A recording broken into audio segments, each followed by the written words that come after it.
और अब अगली खबर का रुख करते हैं। पहलगाम आतंकी हमले के बाद भारत पाकिस्तान के बीच जारी तनातनी को लेकर एक बड़ी खबर आ रही है। राजस्थान के श्रीगंगानगर में बॉर्डर सिक्योरिटी फोर्स ने एक बड़ी कामयाबी हासिल की। बीएसएफ के जवानों ने भारत पाकिस्तान सीमा पर एक पाकिस्तानी रेंजर को गिरफ्तार किया। बताया जा रहा है कि यह पाकिस्तानी रेंजर भारतीय सीमा में घुसने की कोशिश कर रहा था। न्यूज एजेंसी पीटीआई के मुताबिक पाकिस्तानी रेंजर भारतीय सीमा में घुसने की कोशिश में था, तभी उसे भारतीय जवानों ने पकड़ लिया। बीएसएफ अब उससे पूछताछ कर रही है ताकि उसका मकसद पता किया जा सके। घटना के बाद सीमा पर सुरक्षा बढ़ा दी गई है। पहलगाम में हुए आतंकी हमले के बाद बीएसएफ अलर्ट पर है। सभी सीमाओं पर चौकसी बढ़ा दी गई है। इसी सिलसिले में बीएसएफ को यह कामयाबी मिली है।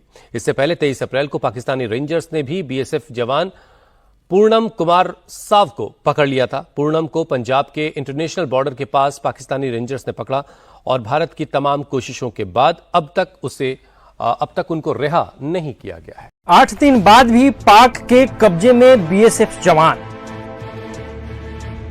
पाकिस्तान कर रहा है मीटिंग की बात, पर भारत दे सकता है इसका करारा जवाब। जरूरत पड़ी तो घर में घुसकर लाया जाएगा बीएसएफ जवान।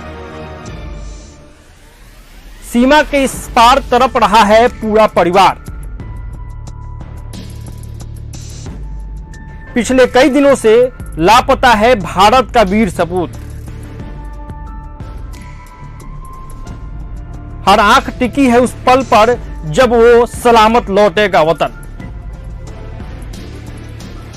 कुछ दिनों से पाकिस्तान की हिरासत में है। बताया जा रहा है कि वह गलती से सीमा पार कर गए थे, जिसके बाद पाकिस्तानी रेंजर्स ने उन्हें पकड़ लिया। बीएसएफ इस मुद्दे को पहले ही पाकिस्तान रेंजर्स के सामने उठा चुकी है, लेकिन जवान की वापसी को लेकर अब तक कोई ठोस प्रगति नजर नहीं आ रही है। इस बीच जवान का परिवार गहरी चिंता में डूबा है। उनकी पत्नी रजनी, जो इस समय गर्भवती भी है, पश्चिम बंगाल के रिशारा से पंजाब के पठानकोट तक सफर कर चुकी है, सिर्फ यह जानने के लिए कि उनके पति सुरक्षित है या नहीं।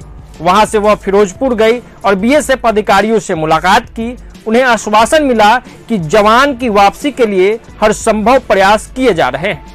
रजनी साव बाद में अपने परिवार के साथ अमृतसर होते हुए कोलकाता लौट गई।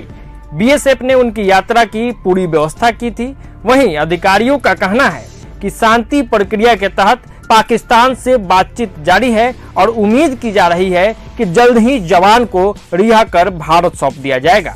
हालांकि एक प्रस्तावित फ्लैग मीटिंग का रद्द होना परिवार के लिए बड़ा झटका था, लेकिन बीएसएफ ने संकेत दिया है कि अगले कुछ दिनों में कोई सकारात्मक सूचना मिल सकती है।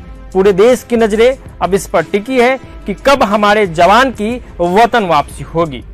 कहा यह भी जा रहा है कि वक्त रहते अगर बीएसएफ जवान को वापस नहीं किया गया तो अभिनंदन वाला एक्शन हो सकता है और घर में घुसकर बीएसएफ जवान को वापस लाया जा सकता है।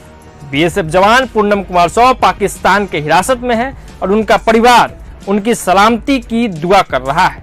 रजनी अपने पति की रिहाई के लिए पंजाब तक पहुंची, जहां उन्हें बीएसएफ से आश्वासन मिला है।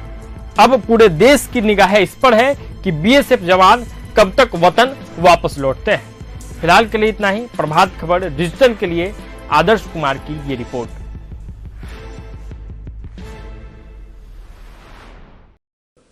देश आज संकटों से घिरा है और ये संकट हमने पैदा नहीं किए। जब जब कभी आवश्यकता पड़ी संकटों के निराकरण में हमने उस समय की सरकार की मदद की है।